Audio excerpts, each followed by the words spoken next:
Today, I'd like to talk about my favorite game series of all time, Dead Rising. Specifically, today I want to talk about Dead Rising 2 Case Zero. The way that video game projects can be categorized and quantified fascinates me. A video game can be a tech demo, a regular demo, a trial, a companion piece, a full-on video game. Games can be a mainline game, a spin-off, a sequel, a prequel, a midquel. The vocabulary and the terminology of the gaming industry has evolved in such a weird way. My friends, I ask you this. What is Dead Rising 2 Case Zero? In my mind's eye, the way I compartmentalize it is a short companion piece to the main game. But why does it exist? Why not just release a traditional demo, which they also did do? Dead Rising has not one but two strange companion piece sub-games.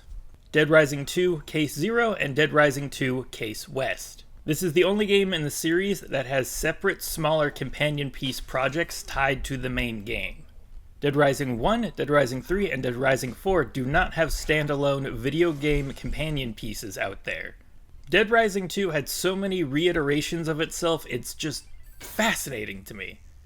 You had Dead Rising 2 Case Zero, Dead Rising 2, Dead Rising 2 Case West, and then Dead Rising 2 Off the Record. Why have so many iterations of the same gameplay style and formula? It's not like Dead Rising 2 was that popular back in the day. Dead Rising 2 Case Zero was intended to be a tech demo for the up-and-coming new mechanics in the game. Dead Rising 2 Case Zero would introduce the story, combo cards, and the new way that the game would flow. In this video, I want to review the game, and I also want to explore aspects of it that might have been forgotten. Dead Rising 2 Case Zero and Dead Rising 2 Case West, which I want to cover eventually in and of itself, are an interesting time in Dead Rising's history. Their existences are an anomaly now since Dead Rising 3 and Dead Rising 4 exist to continue on the story. And a lot of the mysteries that were set up in both of these little projects have since been solved or at the very least addressed. So I was curious as I was looking around at different games I wanted to make videos on and play when I came across Dead Rising 2 Case Zero and Dead Rising 2 Case West. Is there any point to going back to them, and what is it like to play them today? We're going to go through the entire game's story and the entire game's progression, and I'm going to give my thoughts overall as we proceed. Reporting live from just outside Las Vegas. It has been almost 12 hours since the first reports of a zombie outbreak in Las Vegas. The death toll is estimated to be over 100,000, and as many as a staggering 1 million people may be infected.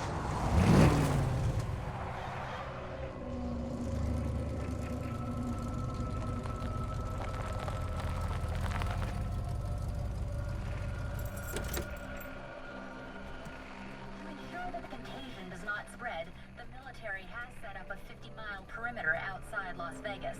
They have shoot-to-kill orders for anyone off the main roads. Military and government personnel are screening everyone at the roadblocks before allowing them to leave the quarantine area.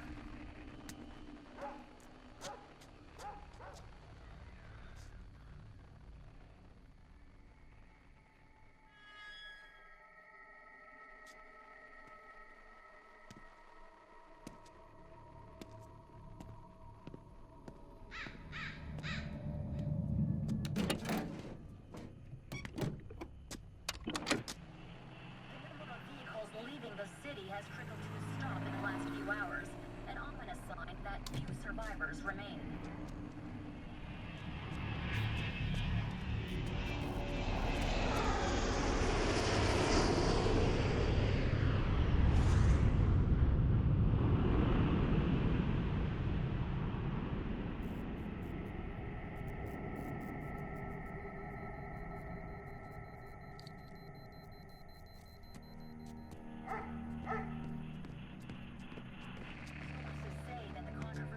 ZOMBREX, which is said to inhibit the zombification process for a period of 12 hours, is being widely administered.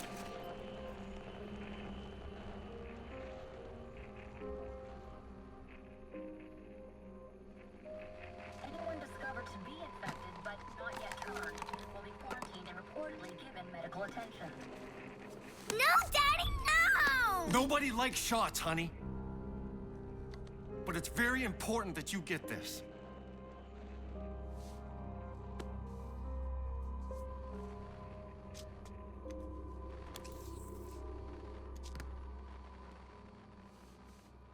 Daddy, I don't like shots. You won't have to take another one for a long time. A whole 12 hours. Maybe we'll run out. Sorry, sweetie. Daddy's got a few more.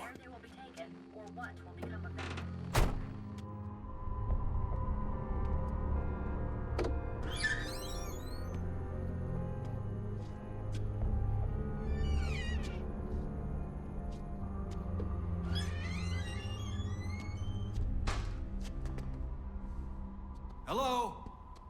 Anybody here?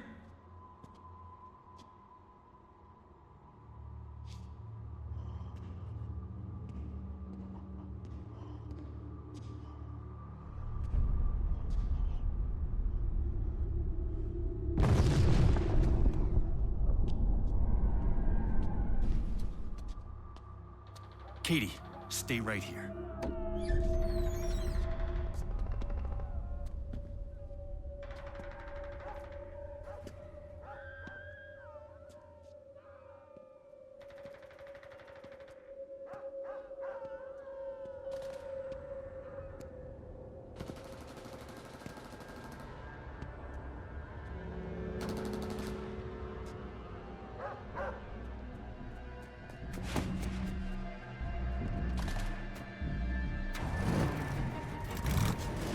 Hey!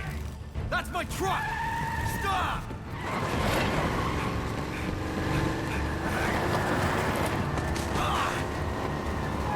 Son of a bitch!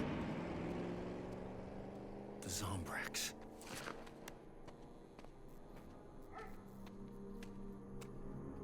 Daddy, there's a man over there.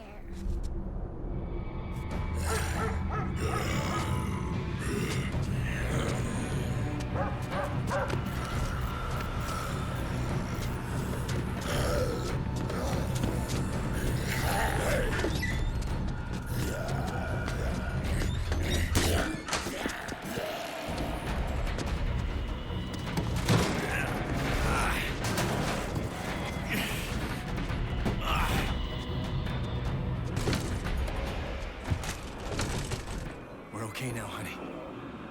They can't get in.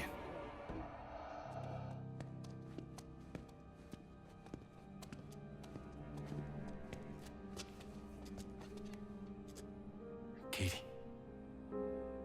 Daddy loves you so much. But where are you going? I have to go get some more ZOMBREX and figure out how to get us out of here.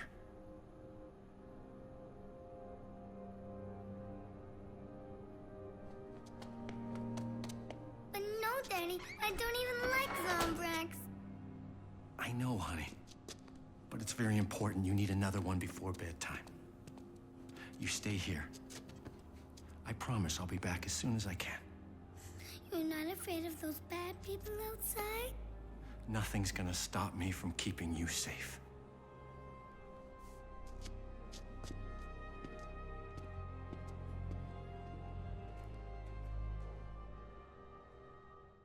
After the cutscene, we are introduced to multiple new mechanics that would become staples of the series. The first mechanic we are introduced to is the drug ZOMBREX. ZOMBREX is a drug that stops the infected from becoming zombies. It is in high demand, expensive, and hard to find. ZOMBREX is still an experimental formula and only prevents zombification for 12 hours. ZOMBREX overdoses are deadly, users must never take it earlier than prescribed.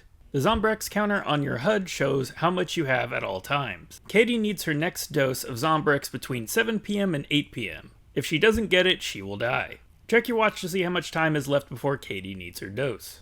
The second new mechanic we are introduced to is the combo card system. Maintenance rooms are located throughout Still Creek. The bright red doors are easily visible from a distance. The benches inside maintenance rooms will let you build powerful combo weapons. A maintenance room is always within reach, just check your map. Maintenance rooms are always marked with the wrench icon.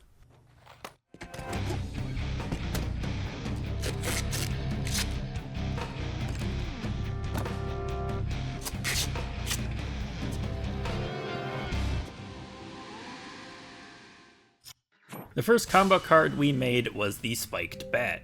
And on top of making the Spiked Bat, we got our first achievement for the run. Combo cards give you the recipe to build powerful combo weapons. The cards you have found are all on the combo card screen. Killing with combo weapons gives you bonus PP. You can level up faster and kill more zombies. Try building more combo weapons using items from around Still Creek. They're easy to spot, they all have the wrench icon. Combo cards and combo card weapons, or combo weapons for short, are the new flagship mechanic for the series. Those of you that have played Dead Rising 2 or Dead Rising 2 off the record should be very familiar with the combo card system, but Dead Rising 2 K0 is where the system was first introduced.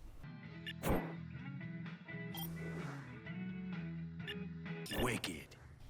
Exploring the gas station, I have some thoughts. I feel like this is the most arbitrarily safe room in the entire series. For the sake of plot contrivance, there is no other reason other than plot contrivance that the zombies don't just break in here and kill us. We smacked a vending machine in front of the door and that's about it. Walking around the gas station, we can see where the prior cutscene took place and we can see that there's just a horde of undead outside. I like the gas station / maintenance yard thing, but for the most part, I feel like within all rights we should be dead by now, or at the very least the zombies should be trying harder to get in compared to every other safe room in the series. So I goofed up, and I didn't fix it, and I'm sorry, but I had to make some adjustments when I was making the Saboteur video because the resolution was being really wonky with that game. The default way that I record videos for my Xbox with the capture card is fine with literally every other video game but the Saboteur. I did not go back and reverse those adjustments, so the first part of this video you might have noticed things were cut off. I should have stopped everything and started over again, but I didn't, and now it's kind of too late in the process. So please accept my apology that the gameplay looked a little weird up until this point, and now that it's fixed and my dumbass has corrected the mistake, we are moving on. Going throughout the scrapyard, we can get our bearing. Our safe room seems to be a combination of a gas station, a scrapyard, and some kind of mechanics shop. It seems the people that work at this location service Still Creek for their cars, and their food, and their gas, and I guess they take scrap metal. The more I think about it, the more that it's weird that this tiny little town, which we have access to the entirety of Still Creek in this game, has a scrapyard this big. When you think about it, junkyards, scrapyards, landfills, most of the time those exist in bigger cities. I'm very curious where Still Creek got all of these old, ancient cars, and I'm curious about the geographical politics of the area. I'm from Nevada, where this game takes place. Now, am I an expert on every town and community? No. But this game takes place leaving Las Vegas. What direction? I'm not sure. There's very few, if any, towns in the state, and there's very few, if any, towns that just have an abundance of old cars. There is the Lawless City, but that's a whole other can of worms. It's Young Buck, Uncle Buck, and Grandma Buck. And Young Buck, this is a time when deer have learned how to use guns. And he's bragging about having shot this poor guy. He's just filling up his gas tank. I'm hiding behind a tree, and I'm so curious as to the context for why Still Creek has an abundant junkyard. As we are leaving, we are introduced to the saving mechanic. In the first game, it was either sleeping in the safe room or using the bathroom to save. For this game, it's just using the bathroom to save. There are bathrooms throughout Still Creek. I found one in the diner later and the one here that I would end up using.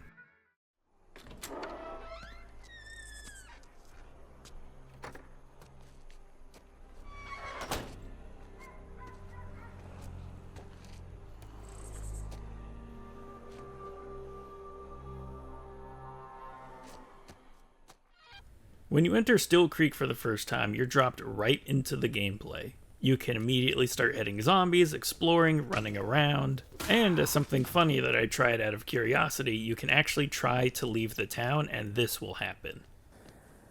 I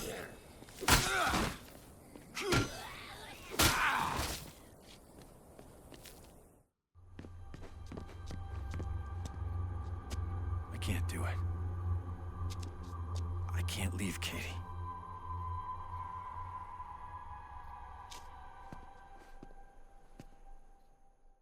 Once Chuck decides to turn around and head back into the town, I then take back control and we continue on. I like Still Creek, and I was really unsure on how to address and assess the gameplay for this video. There's different parts of the gameplay that I want to talk about, but those involve spoiling different parts of the game. For the most part so far, the gameplay feels good. Chuck's really slow because he's level 1, that's just kind of how it is with Dead Rising games. The controls feel tight and responsive, and I can move and attack efficiently. Just like the first Dead Rising game, there is a leveling system. Leveling up unlocks more stats, more health, and more item slots. At the start of the game, the player is restricted to 4 health plips and 4 item slots. These items can be anything, a weapon, a health item, or some other miscellaneous item. There are 2 different types of items in the game: items that can be held in your hand and stored in the inventory, and items that have to be carried, and if dropped or you switch items in your item slot bar, you will then drop that item. I'll qualify these items into 2 different categories: light items that can be stored in the item slot bar, and heavy items that need to be directly carried and cannot be switched out for any other item or stored in the item slot inventory. I have fun proceeding through town beating up zombies, and then we get to the quarantine zone.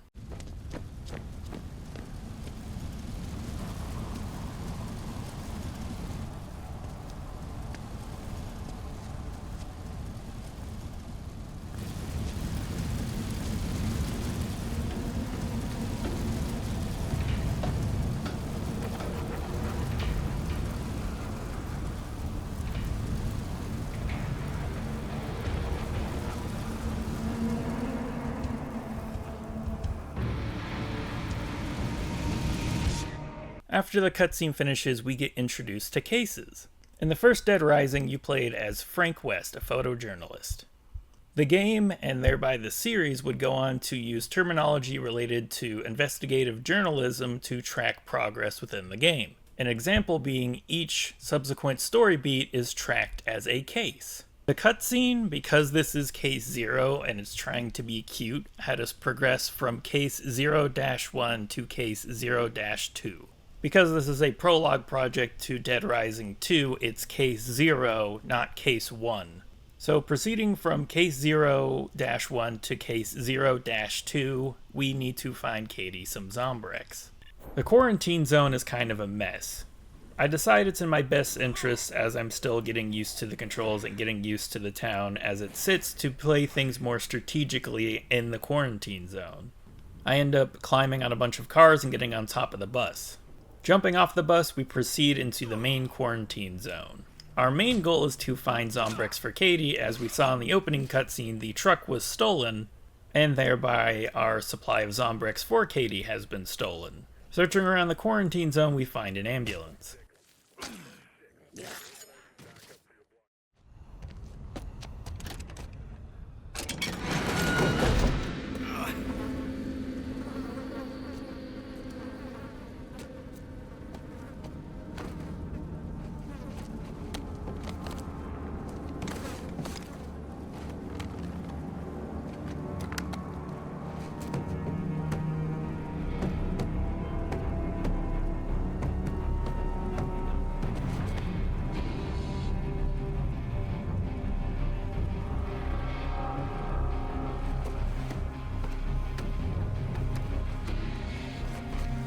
Thank God. I repeat, come in Charlie 6. We're organizing backup for your blockade now. Hang tight and do not let anyone pass your post. A new quarantine crew with full security detail will be there at 2100 hours. Repeat, backup will be there by nightfall.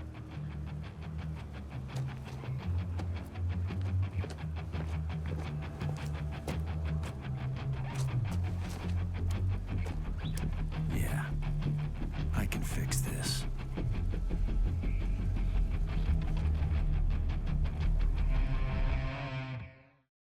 The military is coming at 9 p.m. and they will take Katie into quarantine if they find her. Get the damaged bike back to the gas station for repairs. Get Katie ZOMBREX by 8 p.m., repair the bike, and use it to escape Still Creek before the military arrives. After the cutscene, we are taken straight into case 0-3 and we are given our new objective. We need to take the bike back to the gas station, give Katie her medicine tonight, and repair the bike by tonight so we can leave before the military arrives. Traveling through town with this thing is pretty fun. You can run over zombies, and for the most part I've noticed with Dead Rising games, whether you're carrying a person, an object, or you're pushing something, zombies tend to leave you alone. We get back to the gas station and drop off the parts as we check in with Katie.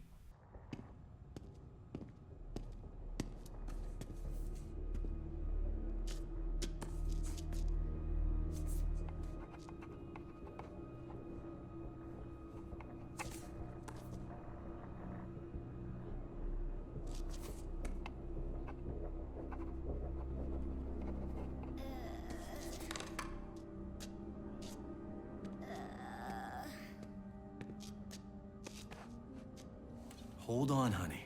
Everything's gonna be just fine.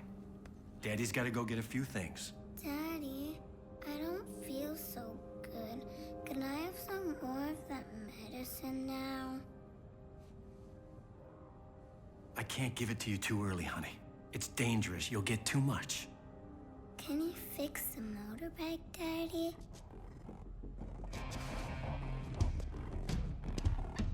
Daddy can fix anything. You need to find replacement parts and bring them back to the shop to repair the damaged bike. The parts are located around Still Creek, some may not be easy to find. Check the parts screen in the pause menu to see your progress. This leads us into the main general gameplay loop of Case Zero.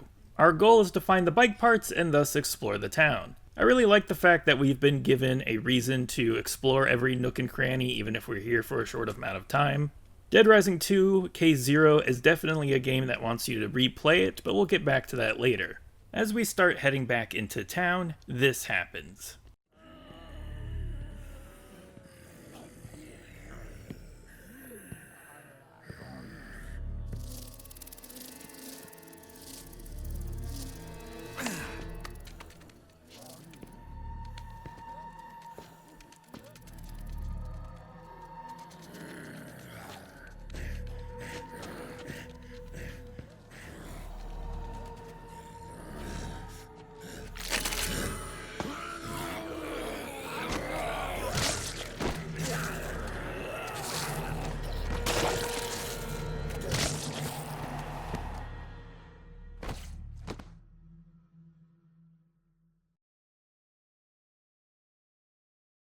Of course, every Dead Rising game ever on God's green earth has to have the queen scene.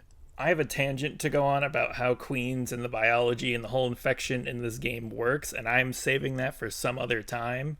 Maybe I'll put that in one of the other Dead Rising games, but we're just gonna breeze straight past this. The important takeaway from this cutscene is that every Dead Rising protagonist ever is SpongeBob SquarePants, and that they seem to have an infinite amount of jars they just keep in their prison wallet. Their prison wallet substitutes as a pocket dimension, I guess, because they just pull jars out of the ether and can just grab queens at any time. In other news, here's Dick. Dick is, well, a dick. And this dick, on top of a van, introduces us unceremoniously to the Dead Rising traditional survivor saving mechanic. In order to save Dick, we have to beat meat until Dick is satisfied. Dick lets us know that he's the pawn shop owner, and he asks us to escort him to his pawn shop. Dick is an introduction to something that would become a staple in Dead Rising 2 and Dead Rising 2 Off the Record, which is the pawn shop mechanic. Dead Rising 2 Case Zero introduced a lot of new things to the series, especially money. Money would go on to play a bigger role in the games, especially in Dead Rising 2 and Dead Rising 2 Off the Record. It's very much in its prototype phase in this game, and there's not really a lot of things you can buy. When we escort Dick to the pawn shop, he lets us know that he is going to sell us things even though we saved his life. Gotta love America in that there's a pandemic going on, but people still want to make money. Oh boy, how true to life that would be. Dick has a bunch of items for sale in his shop, one of them being namely ZOMBREX. We say farewell to Dick for now, and we keep in mind the pawn shop and the various items we can buy there. I did notice in the pawn shop that there was a wheel for sale, but we don't have enough money for it right now, so it's time to explore the town and look for bike parts. I'd like to take this moment to talk more about the gameplay. As mentioned earlier in the video, the combat feels tight and efficient. Controls are tight and responsive, and I don't feel sluggish or slow. I feel like my entire movement tech is responsive and I'm able to execute commands efficiently. I know this might be a weird thing to point out, but for a lot of games nowadays, especially when it comes to horror or zombies, there's this weird inclination to make combat clunky and weird. Long gone are the days on where you can just press a button and hit a zombie. Outside of the controls, exploration around the town is really interesting. There's a lot of verticality in Still Creek. You can go up, down, and around. Unfortunately, or fortunately, depending on how you look at it, there is no sewer or underside to Still Creek. In most Dead Rising games, you can go underground level, explore ground level, or go to a second or even third floor. In the case of Dead Rising 3, you had a whole city to explore, but in case of the first two games, you had a mall and then a city to explore. Both the mall in the first game and Fortune City in the second game had an underground. Still Creek does not have an underground, but it does have a first and second floor, plus rooftop access on various buildings. I didn't explore every building ever in the town, so I don't know what it all has to offer, but another strange thing to note outside of earlier when I talked about the fact that they have a robust junkyard is that they have a lot of abandoned buildings. I'm more curious about this community than anything else now, and I'd love to find a way to deep dive into what Still Creek was like before the zombies hit. Was it a town that was just being built up, or was it a town that was being abandoned, or what's going on here? Still Creek has a movie theater, a diner, a grocery store. There is not one but two separate entities that serve to help the town out when it comes to grocery and food and water access. The gas station that we're hiding at isn't just for junk food, there is full-on food items there. This town has more questions than answers, and I don't think we're going to get any of those answers unless we somehow are able to interview a developer of this specific project. And that developer would have to both have the answers and remember to the answers to the ideas around planning the layout for this town. Speaking of exploration, when we left the pawn shop, we saw a nice gentleman on a roof. In order to get up to this wonderful gentleman named Bob, we have to skirt around to the back side of the building he's on and climb up the infrastructure. Talking to Bob, we find out that he's looking for his daughter and he's opting to volunteer himself to be our lookout. In most, if not all, Dead Rising games, you are given scoops. Scoops are essentially the side quests of Dead Rising games. Scoops either give you miscellaneous, unique events, quests to save survivors, or quests to go and engage in a boss fight with a psychopath. More on that when we cover the other games. In terms of Dead Rising 2 Case 0, this has the most unique scoop mechanic in the series. We don't have a direct way to contact Bob. Most of the time in Dead Rising games, a contact will call the protagonist over the radio and give them a scoop. Here, we have to physically go up and talk to Bob in order to get a side quest. We say goodbye to Bob and we go around exploring.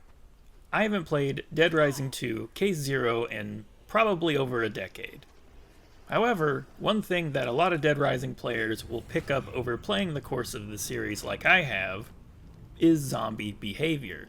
Something that I just notice subconsciously now is when zombies are doing something that isn't either beelining towards me or wandering around. In this case, I noticed a lot of zombies were starting to pelt up against the wall.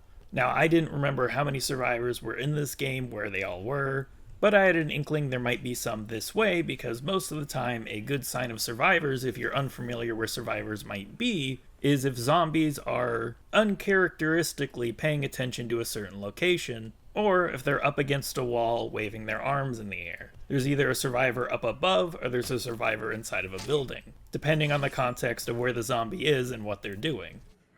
I go around through the backside and sure enough we have two survivors inside of this building.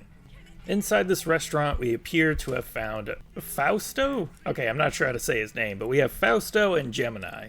There are survivors of the outbreak scattered throughout Still Creek. Escort anyone you can find back to the gas station, though some might not come with you willingly.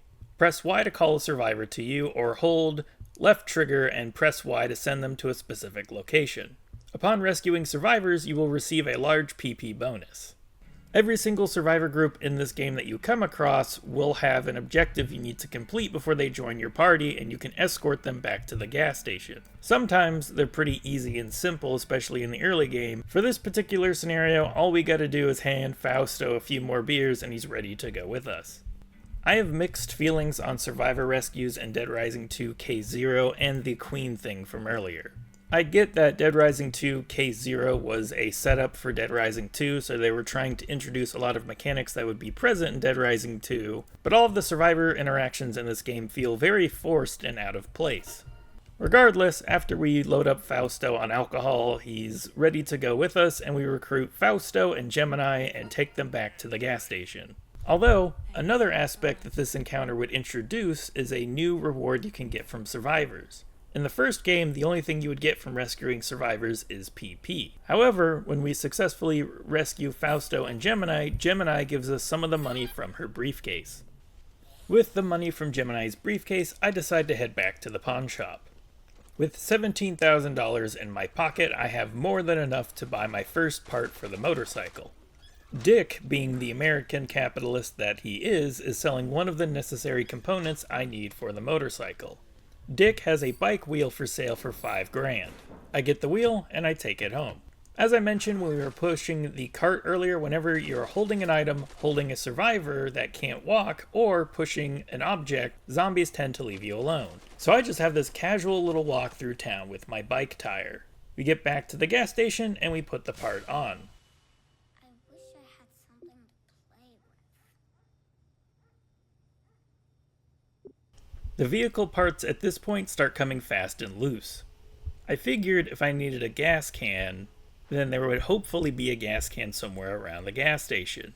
I did a quick sweep of the inside and then ended up checking outside, and I luckily found the gas can outside right by the gas pumps. After visiting the gas pumps, I decided to go check out the mainline grocery store to see if there would be any vehicle parts in there. The store has a large selection of products, and I've been calling it a grocery store this whole time, but I think it's more of a general store for the town than anything.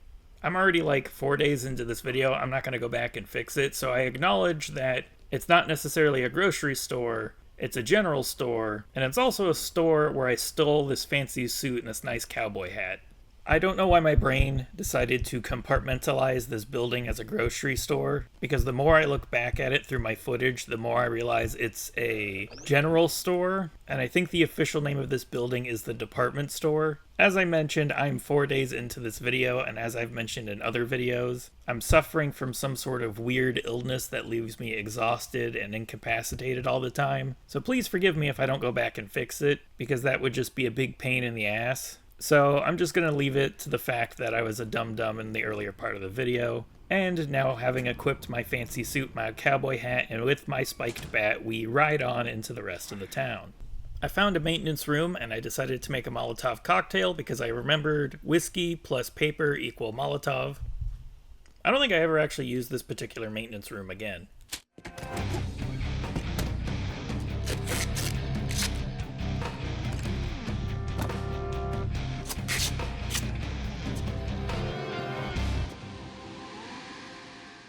Bring it on. I decided to check out the movie theater to see if there was anything interesting in there. There was not much of note, some food on the floor, a bunch of zombies just hanging out. Again, I harped on it earlier, but I'm really curious what this town was like before the zombies arrived. Because they have the full-on department store, and now we have a movie theater. While exploring around the area, I found another vehicle part. In the back alley behind the movie theater, we found the engine. So I scooped up the engine and started heading back to the gas station. When I got back to the gas station, I attached the engine, and checking in on the list, it seems like we have 3 out of the 5 parts we need. All we need left are the handlebars and the bike forks. We have the wheel, we have the engine, and we have the gasoline canister with gas inside. When I went back to town, Bob flagged me down, so I decided to go see what he wanted. The game either glitched out and had him signal me before he was ready to give me a scoop, or I was just misunderstanding some callouts he was giving me. Regardless, after talking to Bob, I continued to explore the town. Going into the hotel behind Bob, I killed a zombie and got an achievement. I decided to go back to the quarantine zone to see if there was anything interesting, maybe a new bike part spawned there for some reason. I was really getting desperate to find these last 2 parts. Time goes quickly in Dead Rising games, and Dead Rising 2 K0 is no exception. We have 12 hours instead of 72. And while this map might be small compared to other games, it is still robust with a lot of verticality. There's the ground floor, the second floor, and rooftops where parts might be hiding. Searching the quarantine zone again ended up with nothing of note. I did find a hotel key in one of the rooms that I searched prior, so I ended up using that key on a shed over here, and lo and behold, we found another vehicle part. Inside the shed was the bike forks. I grabbed the bike forks and I headed back to the gas station. I dropped off the vehicle part and I attached it to the bike. We now had 4 vehicle parts attached and only needed 1 more. While I was back at the gas station, I investigated a locker that ended up being the locker that sets your outfit back to the default. Every Dead Rising game has a locker that you can activate that sets your character's outfit back to default. For whatever reason, I just decided to not go back and get my suit and cowboy hat, and we went back into the town. All we needed was 1 more part and we would be good to go. This time when Bob flagged us down, he had a real scoop for us. He saw some people go into the bowling alley, so I went over to investigate. Upon entering the bowling alley, I found 2 ladies. After clearing the area of zombies, which wasn't really that hard because there was only like 3 of them in the bowling alley, 2 of which were stuck behind a wall, I talked to the 2 survivors and found out the situation. These 3 ladies, Tina, Sharon, and Nikki, were all coming back from Vegas. Sharon got bit while in Vegas and was picked up by the military. Why we didn't see her over there earlier, I don't know. But Tina and Nikki are refusing to go with us until we rescue their friend Sharon. So after talking things over with the 2, I left and headed towards the quarantine zone. Arriving at the quarantine zone, I found Sharon. However, Sharon refused to go with me unless I gave her some ZOMBREX to ward off her infection. I was a little hesitant about this, but I did remember that the pawn shop had an extra thing of ZOMBREX. So I gave Sharon the ZOMBREX, picked her up, and off we went. When I arrived back at the bowling alley, everybody was happy and excited to see each other, and I was able to pick up Nikki and Tina. I equipped Nikki and Tina with bowling balls in order for them to protect me while I escorted their friend. Turns out that was completely unnecessary as the path to the gas station was surprisingly pretty clear. I was a little worried it was going to turn into a fiasco, as sometimes that can be the case when it comes to Survivor Escort and Dead Rising. The girls didn't even need to use the bowling balls once, and we were able to beeline straight to the gas station. I'm so grateful.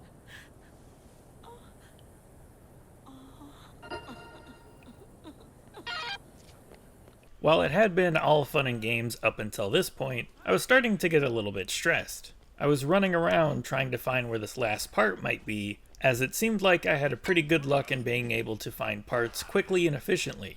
All the parts I had found so far had been within the same 10 to 20 minute time span. Lucky for me, our old friend Bob had another scoop that was able to quell my worries. Bob went on to tell me that he saw some guys hanging out behind the department store, the store that I thought was a grocery store in the beginning of the video. The same place where we got the cowboy suit and hat. Much to my delight and my surprise, the survivors had the last part I needed. Turns out, these 2 survivors were motocross fans. While they were big fans of Truck Green, they were not willing to give up the part without a trade. By complete coincidence, I had found a broadsword while snooping around just before I came over here.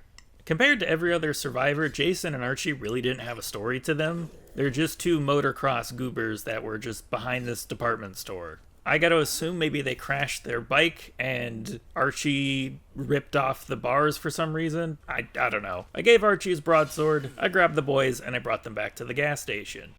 Thanks, shooter.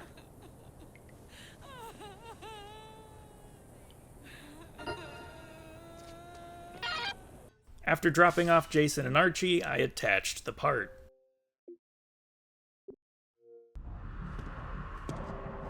Nice place to visit, but I ain't gonna die here.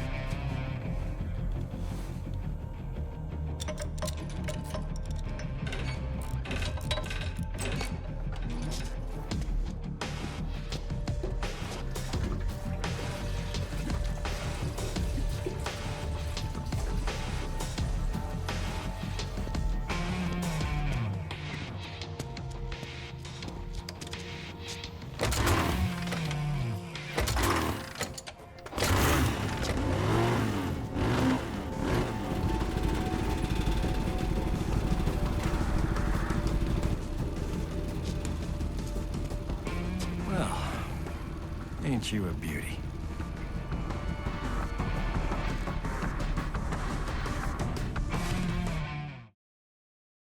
After finally completing the bike, I tried to leave. Chuck said that he didn't want to risk traveling with Katie until he got her next dose, which was between 7 p.m. and 8 p.m. Personally, I think that's a bit silly. You could just pull over and jab her. But speaking of ZOMBREX, I didn't have any, so I decided to go grind some money to get the ZOMBREX from the pawn shop. My recommendation to you is don't waste any of the money you got earlier. I bought an assault rifle in the pawn shop and that was silly. Luckily I didn't spend too much money and I still had 12 grand. I decided to grind cash by smashing up the gambling den in town. I know I've brought it up a couple times now, but I'm really curious about the history of this town before the zombies came. They have a casino in town, and the local diner also has gambling machines. How populated was this tiny little town that they had enough for all these gambling machines? Installing and maintaining these things are not cheap. I robbed this thing several times and I had to grind it by smashing everything up, going back to the safe house, reloading the town, rinse and repeat, until I got roughly 25 grand. Picking up the ZOMBREX from the pawn shop, I pretty much had everything done. Since we got the ZOMBREX and since we got the bike built, all we had to do was wait until 7 p.m., give Katie her shot, and then we leave. However, I couldn't forget my main man, Bob. Bob is the last survivor you have to rescue in this game. You technically don't have to rescue him. In fact, it would be annoying to do so, especially on your first time playthrough. For me, it was cutting a bit close.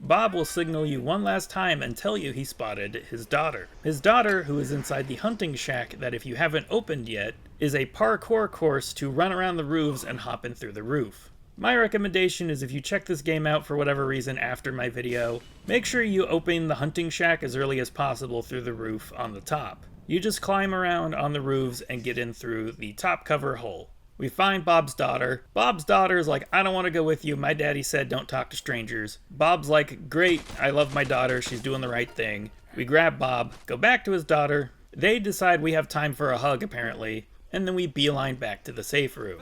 This is probably the most stressful survivor rescue in the entire game, and I think the developers added shenanigans on purpose, because they know you're on a time crunch, and they decide to have this specific rescue have so many little stop-starts. You gotta talk to Bob, you gotta get inside, especially if you haven't already, you gotta have a back and forth with the daughter, you gotta have a back and forth with Bob. Whatever, we got Bob back safe, and that's all she wrote for all of the survivors in Still Creek. Bless your heart.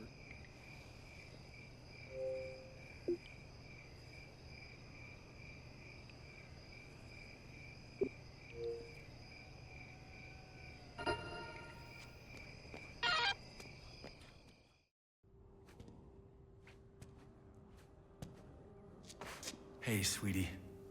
I've got your medicine.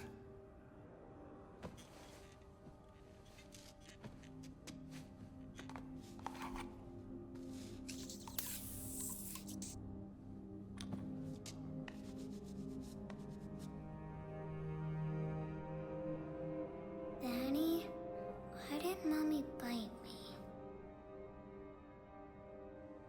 That wasn't Mommy, sweetheart. It just looked like her.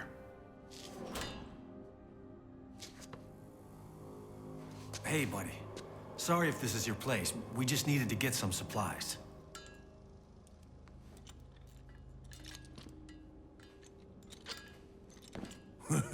Well, all right. A little one. Perfect to complete my collection. What the hell are you talking about? You stay away from her. Zombies are good hunting, son. Kinda like shooting people, but without all the legal hassle. This outbreak's been a pile of fun. I never liked that fella next door, anywho. Hey, whoa, listen. She's not a zombie. She's just a little girl. Oh, I seen you give her that shot. She's a zombie, all right. Come on now. Step aside and let old Jed finish the job. Katie? Run! There's no call for that now. You know it's just a matter of time. So I'm just doing you a favor. Better now than later. Come on out now, little one.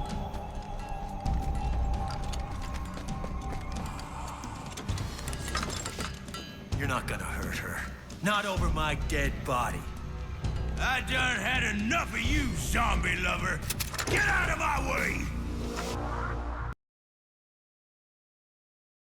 Of course, no good deed goes unpunished. We successfully built the bike, we saved every single survivor in Still Creek, and we were able to give medicine to our daughter, so now a giant big redneck man with a shotgun pitchfork is going to kick our ass. I would definitely recommend going into this boss fight with a few non-alcoholic health items. Reason being is all of the health items in this arena that I was able to find are alcoholic based, and while it didn't happen to me during this boss fight, Chuck can get sick from over drinking. Jed the mechanic has two main attacks. He will either shoot you with his shotgun or he'll stab you with the pitchfork. Upon stabbing you with the pitchfork, he pumps a few shotgun shells into you for good measure.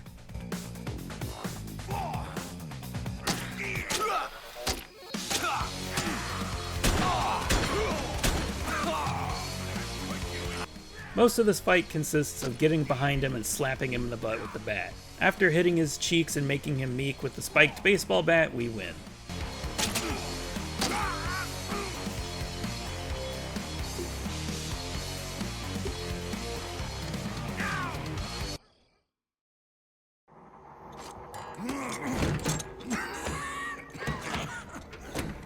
You might have saved her for a while.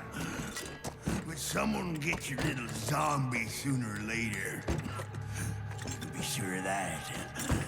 It's just a matter of time. If I can't do it, the government will.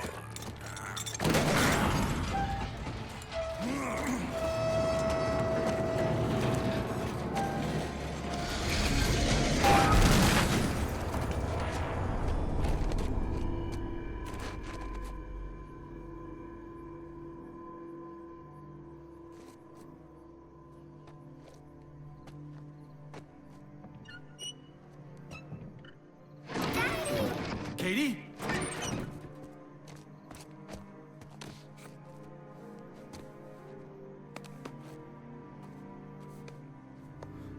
Don't you worry, honey. Daddy won't let anyone ever take you away. Not for any reason. Never.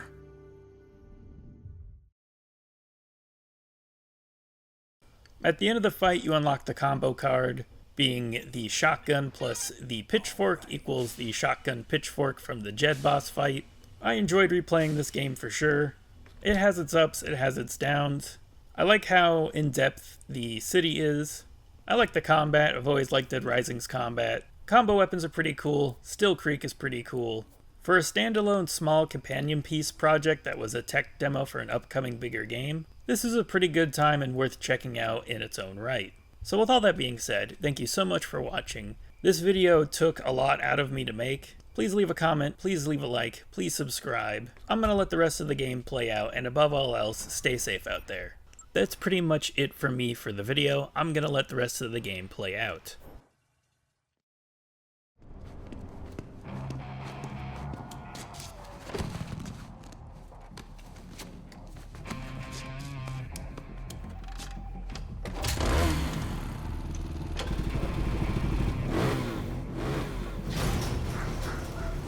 Hang on tight, honey.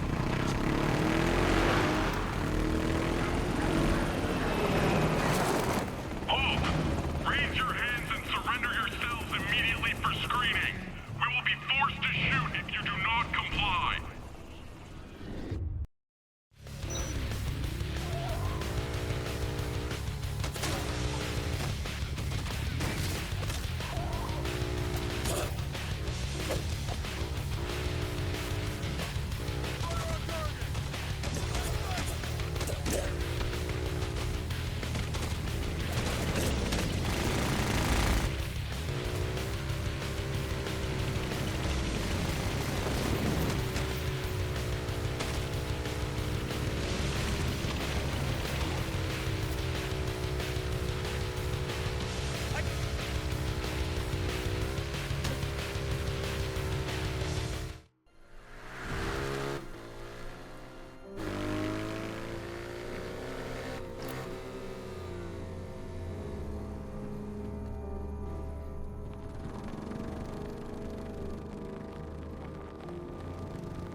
We made it this far. I will not stop until you're safe. Nothing is more important than that. You understand? Let's get going.